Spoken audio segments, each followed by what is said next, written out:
Good morning সবাইকে। আমি অনেক দিনই ভিডিও ছাড়তে পারিনি, কারণ আমার অনেক সমস্যা চলছিল।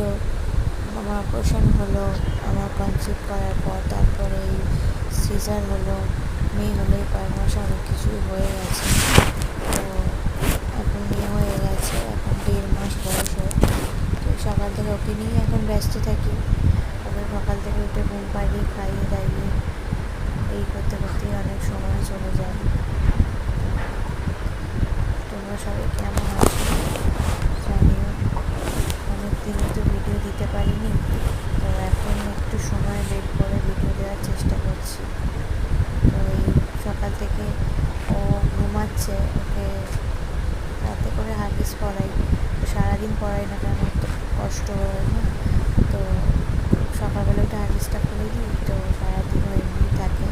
আবার দুপুরে যখন শোয়াই তখন আবার হাগিস পরিয়ে দিই, কারণ ওর তো কষ্ট হয়। সারাদিন পরিয়ে না রাখারই চেষ্টা করি। তো ও এখন ঘুমিয়ে পড়েছে।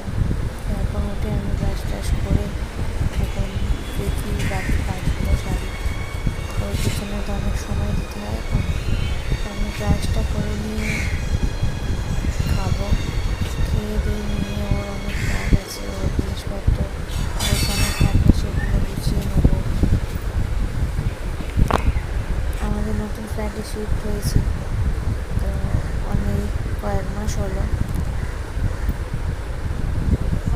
আমার মেয়ের এখন স্নান হয়ে গেল, রেডি করিয়ে দিয়েছি ওকে। ওর পরশুদিন ভ্যাকসিন হয়েছে, তো ওর শরীরটা খারাপ ছিল, জ্বর ছিল, তো ওই জন্য ওকে স্নান করাইনি। তো এই আজকে 3 দিনের মাথায় ওকে একটু গাটা মুছিয়ে দিলাম, যাতে না ঠান্ডা লেগে যায়। কেন স্নান না করালেও শরীরটা গরম হয়ে যাবে, ওই জন্য স্নান না করিয়ে রাখিনি। আজকে গাটা মুছিয়ে দিলাম, কাল থেকে স্নান করাবো। তো ওকে স্নান করে ঘুম পাড়িয়ে দিয়ে আমি বিছানাটা একটু ঝেড়ে দিয়ে পরিষ্কার করে নিয়ে আমি নিজে স্নান করে নিলাম।